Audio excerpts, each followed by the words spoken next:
60 বছর বয়সী আবুল হোসেন যেন বুড়িগঙ্গায় খুঁজে পেয়েছেন টাকার খনি। চুম্বক ফেলতে উঠে আসছে শত শত টাকা, রূপা, রডের টুকরো সহ অত্যন্ত মূল্যবান সব ধাতু। মৃতপ্রায় বুড়িগঙ্গা থেকে দড়ি আর চুম্বক দিয়ে সকল জিনিস আরোহণ করেই চলে তার জীবিকা। আমার নাম মোহাম্মদ আবুল হোসেন, আমার দেশের বাড়ি চাঁদপুর। এইটাই নৌকাটা ফারাফার হয়, কোলাইন লিয়ে ফারাফার হইয়া দেখা গেছে টাকা পয়সা হালাইতে আছে। আবার তাবিজ হালায়, তালা হালায়। তো এটি দেখিয়া এরপরে এই মাথার ভিতরে এটা ঢুকলো। এই এরপরে ম্যাগনেট কিনে আনলাম, ম্যাগনেট কিনে আন না এই টানা শুরু করছে।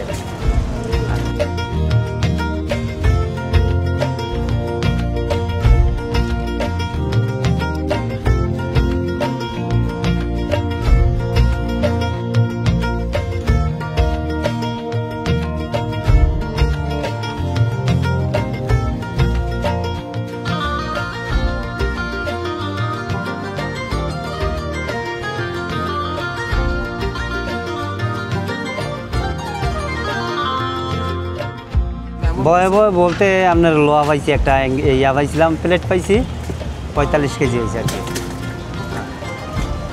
এরপর তো মনে করেন আরও পাইছি, অ্যাঙ্গেলও পাইছি আর কি। অ্যাঙ্গেল হয়েছে 8-10 কেজি এরকম হয়েছে আর কি।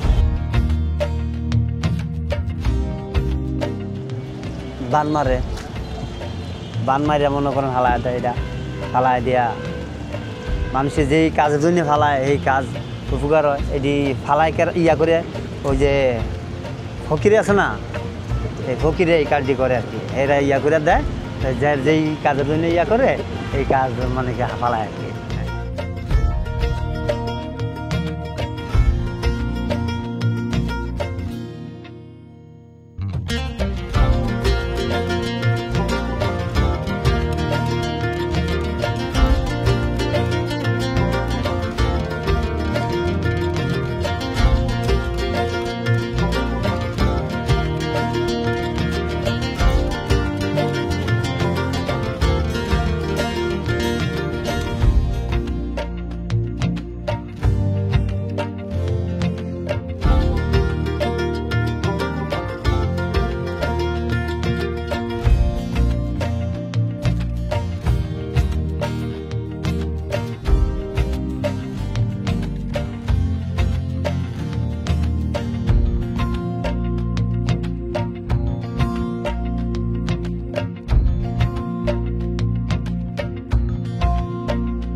মৃতপ্রায় বুড়িগঙ্গা যেখানে সবার চোখে কেবল ময়লা আর আবর্জনার ভাগাড়, আবুল হোসেনের কাছে সেটাই রত্নভাণ্ডার।